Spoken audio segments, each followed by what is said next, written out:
নমস্কার, astro Bengali অ্যাস্ট্রোমো চ্যানেলে আপনাদের প্রত্যেককেই স্বাগত জানাই। আজকে বৃহস্পতি ট্রানজিট ফলাফল নিয়ে আলোচনা করব। কুম্ভ রাশি শুধু বলে নয়, প্রত্যেকটি রাশির জাতক জাতিকাদের এই মুহূর্তে কিন্তু একটি বিশেষ বাজে যোগ চলছে। সেটা হচ্ছে শ্রাপিত যোগ বা পিশাচ যোগ। এই যোগে প্রত্যেকটি ব্যক্তিরই উদ্বেগ উৎকণ্ঠা থাকেই কম বেশি, এবং শারীরিক দিক দিয়ে সেটা পারিবারিক হতে পারে, সেটা অর্থনৈতিক, সামাজিক, সার্বিক দিক দিয়ে কিন্তু একটা ভয়ঙ্কর পরিস্থিতি থাকে। তবে যারা সঠিক প্রেডিকশন গাইড নিয়ে থাকেন তাদের ক্ষেত্রে একটু কম। এখন প্রশ্ন হচ্ছে, এই পরিস্থিতি যেহেতু শনি 7.5 শেষ পিরিয়ড চলছে, আবার এখন দ্বিতীয়ভাবে শ্রাপিত যোগ, যদিও রিসেন্ট 19 তারিখ 18 তারিখ 19 তারিখ থেকে ধরতে হবে, তো 18ই মে ট্রানজিট কিন্তু আবার হবে শনি রাহু, অর্থাৎ শনি এবং রাহু একসঙ্গে রয়েছে দ্বিতীয়ভাবে। রাহু কিন্তু ট্রানজিট করবে, অর্থাৎ রাশির ঘরে আসবে, কুম্ভ রাশির নিজের ঘরে, এবং কেতু সপ্তম ভাবে তখন চলে যাবে, অষ্টম ভাবে এখন রয়েছে।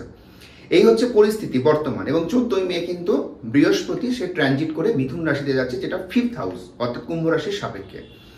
এখন এই কুম্ভ রাশির সাপেক্ষে বৃহস্পতি কিরকম ফল দেবে, যদিও এখানে শনি রাহুর আলোচনাও কিন্তু চলে আসবে। কারণ বুঝতেই হবে যে একটা ট্রানজিট নিয়ে কিন্তু আমাদের চলে না, সার্বিক ট্রানজিট ফলাফল। এবং একই সঙ্গে যেহেতু খুব রিসেন্ট দুটো ট্রানজিট একসঙ্গে হচ্ছে, একটা হচ্ছে 14ই মে বৃহস্পতি ট্রানজিট মিথুন রাশিতে প্রবেশ করছে বৃষ রাশি থেকে, এবং রাহু কেতু ট্রানজিট হবে কিন্তু 18ই মে। তাহলে এখানে বুঝতে হবে যে এই পরিস্থিতিটা একটা অবশ্যই ভালো ফল আমরা দেখব। কোন দিক থেকে? বৃহস্পতি ট্রানজিট থেকে ভালো ফল পাবো। তবে রাহুতে কিন্তু একটু প্রবলেম আছে, আমি সার্বিক আলোচনা করে দিচ্ছি, আপনারা বুঝে যাবেন যে কতটা ভালো বেনিফিট আমরা পাবো এবং কি করলে ভালো থাকবো। রাইট, এইটা কিন্তু আগে দরকার, রেমেডি দরকার। তো ভালো করে বুঝুন, 5th হাউস যখনই যাচ্ছে বৃহস্পতি, এই পঞ্চম ভাব মানে কি? পঞ্চম ভাব মানে হচ্ছে প্রেম ভাব, পঞ্চম সন্তান, রিলেশন, এই বিষয়গুলোকে পঞ্চম ভাব বোঝায়। একই সঙ্গে ক্রিয়েটিভ, অর্থাৎ সৃজনশীলতা, কিছু একটা বা নতুন কিছু করা, এই বিষয়গুলো। তাহলে পঞ্চম ভাবে গিয়ে সে কিন্তু, তার আবার 3টে দৃষ্টি রয়েছে বৃহস্পতি। পঞ্চম দৃষ্টি দ্বারা নবম ভাবে দৃষ্টি, নবম মানে পিতৃভাব বা ভাগ্য ভাব। তাহলে বৃহস্পতি যখন ভাগ্যের ভাবে দৃষ্টি দিচ্ছে, ডেফিনেটলি একটা শুভ পাবো এখানে। কারণ ওই নবম ভাব পিতৃভাব শুধু নয়, উচ্চশিক্ষাকেও দেখানো হয়, এবং ভাগ্যের সমস্ত কিছু এই নবম ভাবকে দেখতে হবে। একই সঙ্গে আরো বড় যোগ, যেটা সপ্তম দৃষ্টির দ্বারা বৃহস্পতি একাদশ ভাবে দৃষ্টি দিচ্ছে। এই একাদশ মানে সাফল্য, তাহলে ভাগ্য, সাফল্য, ডেফিনেটলি বৃহস্পতি এক্ষেত্রে ভালো ফল দেবে। একই সঙ্গে বৃহস্পতি তার নবম দৃষ্টির দ্বারা রাশির ঘরে, অর্থাৎ কুম্ভ রাশির ঘরে দৃষ্টি দেবে। তাহলে সার্বিকভাবে বৃহস্পতি ট্রানজিট এই আগামী একটা বছর আমরা ধরতে পারি বেটার ফল। যদিও অতি সঞ্চারের একটা বিষয় রয়েছে, তবে এখানে এইগুলো নিয়ে দুশ্চিন্তার কোনো কারণ নেই। দুশ্চিন্তার কারণ হচ্ছে রাহু আসবে স্বক্ষেত্রে।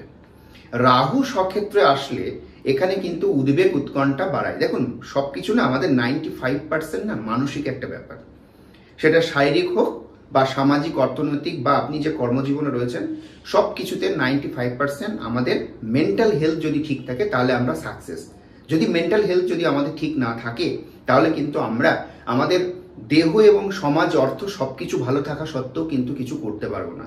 তাই এই জায়গাটাকে বেশি করে ফোকাস দিতে হবে। তারপরে রাহু যখন আসবে, তারপরে চন্দ্র ঘরে, অর্থাৎ আপনার রাশির ঘর মানে চন্দ্রের ঘর, চন্দ্র রাহু মানে গ্রহণযোগ, অর্থাৎ উদ্বেগ উৎকণ্ঠা কিন্তু বাড়িয়ে দেবে। তাহলে আপনি যদি নিজের মনকে ঠিক রাখতে পারেন, নিজের আত্মাকে ঠিক বুঝতে পারেন, চিনতে পারেন, তাহলে আপনাকে কিন্তু কেউ পরাস্ত করতে পারবে না। তাই বৃহস্পতির ট্রানজিট যেমন ভালো ফল দেবে, এটা একটা ঠিক ভালো খবর, সার্বিক দিক দিয়ে ভালো। কিন্তু বৃহস্পতি প্রত্যেকের চার্টে শুভ থাকতে হবে, সবার কিন্তু শুভ থাকে না। এখন শুভ যদি না থাকে, তাহলে সঠিক রেমেডি গাইড করতে হবে। আর রাহু এবং কেতু কিন্তু সপ্তম ভাব, দাম্পত্য জীবনে অনেক সময় কি হয়, প্রবলেম এনে দেয়, ঠিক আছে, ডিস্টেন্স তৈরি করে হাজব্যান্ড ওয়াইফের মধ্যে। বিষয়গুলো বুঝতে হবে। একদিকে বৃহস্পতি যতটা শুভ ফল দেবে, একদিকে রাহু কিন্তু ততটা কুফল দিতে পারে।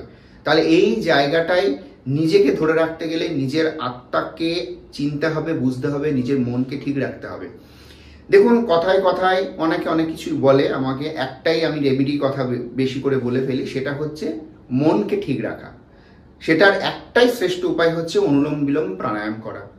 যদি আপনি এটা সকালে এবং সন্ধ্যায় 30 মিনিট করে করতে পারেন, তাহলে আমি বলবো আপনার ওপরে কেউ যেতে পারবে না। আপনার যতই শত্রুতা হোক, আপনার লাইফে যতই ডিস্টার্ব হোক, আপনি কিন্তু নিজের জায়গায় স্টিল দাঁড়িয়ে থেকে আপনি নিজে জয়ী হতে পারবেন। এইটা আগে, এই জায়গাটা শ্রেষ্ঠ রেমেডি। এরপরে আসছে প্রেডিকশন। যদিও আপনার চার্ট, যদি আপনার date of birth, time, place থাকে, তাহলে একজনের পরামর্শ নিন, তাকে দেখিয়ে নিন আপনার চার্টের রাহু, কেতু এবং বৃহস্পতির কি পরিস্থিতি আছে, সেটা দেখে সঠিক রেমেডি গাইড করুন, তাহলে ডেফিনেটলি বেটার ফল পাওয়া যাবে। এখন প্রশ্ন হচ্ছে, এই যে নবম ভাব এবং একাদশ ভাব কানেক্ট করছে, তার মানে এখানে কোন কোন বিষয়গুলোকে দেখছি? শিক্ষা ক্ষেত্রে আমরা কিন্তু একটা ভালো সাড়া পাবো। কুম্ভ রাশির জাতক জাতিকা শিক্ষা ক্ষেত্রে, অর্থাৎ বিদেশে শিক্ষা, ঠিক আছে, এবং উচ্চ শিক্ষা যোগ, এই বিষয়টা কিন্তু দারুণ ফল পাবে কুম্ভ রাশির জাতক জাতিকা। একই সঙ্গে পঞ্চম ভাব যেহেতু রয়েছে কানেক্ট, তার মানে এখানে বিজনেস, ভালো করে বুঝুন, ব্যবসায় কিন্তু একটা ভালো সাফল্য আনবে এবং একই সঙ্গে চাকরি ক্ষেত্রে সাফল্য দেবে। অর্থাৎ বৃহস্পতি বিবাহ, চাকরি, কমিউনিকেশন, সমস্ত দিক দিয়ে কিন্তু একটা, এবং সাফল্য সার্বিকভাবে, এই জায়গায় বৃহস্পতি কিন্তু শুভ ফল আপনাদের এনে দেবে। কিন্তু প্রশ্ন হচ্ছে, রাহু কেতু আপনাদের ততটাই কিন্তু একটু ওই বলে না যে একটু বিপদ এনে দেওয়া, হট করে বাধা, হ্যাঁ, প্রতিবন্ধকতা, এইটা জাস্ট এনে দেবে। এখন এই বৃহস্পতি চার্ট ভালো রাখতে গেলে অ্যাকচুয়ালি কি হয়, সব থেকে বেটার হচ্ছে আমাদের হলুদের ব্যবহার বাড়াতে হয় আমাদের, সেটা দেহ হোক বা যেভাবে পোশাকের মাধ্যমে হোক, ঠিক আছে। এবং আরও অনেক কিছু রয়েছে। এখন বৃহস্পতি ডিগ্রিগত ব্যাপার রয়েছে, প্রত্যেকের রেমেডি এক হয় না, এটা বুঝতে হবে। দেখুন, আমাদের প্রত্যেকের খাবার যেমন এক হতে পারে না, ঠিক আছে, প্রত্যেকের চাওয়া পাওয়া এক হয় না, তাই প্রত্যেকের রেমেডি এক হবে এটা কিন্তু ভুল। রাশি এক হলেই রেমেডি এক হয় না, অতএব মানে ব্যক্তি ভেদে ভিন্ন হয়। তবে আমি এখানে গড় একটা রেমেডির কথা বলছি। বৃহস্পতির ক্ষেত্রে হলুদের ব্যবহার বাড়ানো হয় এবং কোনো দেবদেবীদের মন্দিরে দানের কথা বলা হয়, ঠিক আছে। আর রাহু কেতুর রেমেডি হচ্ছে কুকুরকে খাওয়ানো, হ্যাঁ, আর হচ্ছে আপনার মধ্যে যে মানসিক জায়গাটাকে স্ট্রং করা, অর্থাৎ সেখানে অনুলোম বিলোম প্রাণায়ামটাকে যদি আপনি ঠিক রাখতে পারেন, তাহলে নিজেকে ধরে রাখতে পারবেন, ঠিক আছে। একই সঙ্গে আমরা প্রত্যেকেই জানি যে 7.5 চলছে, তাহলে এক্ষেত্রে অবশ্যই বজরংবলীর উপাসনা আমাদেরকে করতে হবে, শনি মঙ্গলবার নিরামিষ, এবং অবশ্যই বজরংবলীর উপাসনা আমাদের করা লাগবে। এটা হচ্ছে কমন রেমেডির কথা বললাম, আপ টু এই যে সময়টার কথা, বৃহস্পতি, রাহু এবং কেতু ট্রানজিটের ক্ষেত্রে রেমেডি বললাম। তার মানে এটাই শ্রেষ্ঠ রেমেডি, এটাই ঠিক রেমেডি, এটা ভুল, ঠিক আছে। এটা করলে অবশ্যই আমরা 50% আমরা গাইড এখান থেকে পেয়ে যাব, কিন্তু পুরোপুরিভাবে নয়, এটা মাথায় রাখতে হবে। তো আমার কাছে বৃহস্পতির ট্রানজিট, আমার মনে হয় এই অরাজকতা পরিবেশ বা এই যে পরিস্থিতির মধ্যে দিয়ে, সংগ্রামের মধ্যে দিয়ে যেতে হচ্ছে কুম্ভ রাশি, সেক্ষেত্রে একটা যেন প্রাণ ফিরে পাওয়া, অবশ্যই সেই ফিলটা করবে, সেটা শারীরিকভাবে, সেটা মানসিকভাবে, সেটা অর্থনৈতিক জীবনে। কারণ দ্বিতীয়ভাবে শনি রাহু একটা কিন্তু বাজে পরিস্থিতি তৈরি করেছে, রাহু যেই বেরিয়ে যাবে অর্থনৈতিক দিক দিয়েও কিন্তু আপনাকে একটা দিশা দেবে, সামাজিক দিক দিয়ে।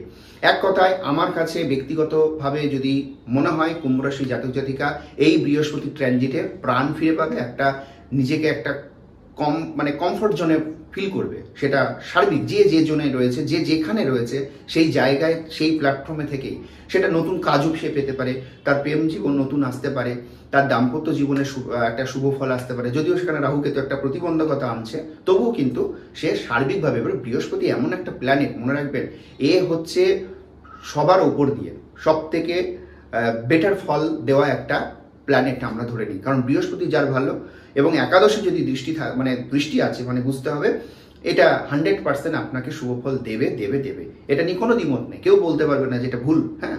অতএব এই জায়গাটাকে কাজে লাগান এবং আপনাদের একটা প্রাণ ফিরে আসার মতন একটা ফিল হবে, যেন মনে হচ্ছে একটা দমবন্ধ একটা পরিবেশ থেকে আপনি একটা সুন্দর একটা পরিবেশে আসবেন, যেখানে আপনি শান্তিতে একটু শ্বাস প্রশ্বাস নিতে পারবেন। এরকম একটা জীবন কিন্তু আপনি ফিল করবেন, বাস্তব সত্য। এই ফিল করাটাই কিন্তু ট্রানজিটের ফলাফল। আর সার্বিক ফলাফল পেতে গেলে অবশ্যই প্রেডিকশন করে সঠিক গাইড মেনে আমাদেরকে চলতে হয়। তাই দুশ্চিন্তা থেকে মুক্ত হয়ে প্রাণায়াম করুন, আর নতুন দিন যেটা ভালো আসছে সেটাকে সুন্দরভাবে গ্রহণ করে আগামী দিনে এগিয়ে চলুন। সকলে ভালো থাকুন, সুস্থ থাকুন, আবার নতুন ভিডিও দেখা হবে। নমস্কার।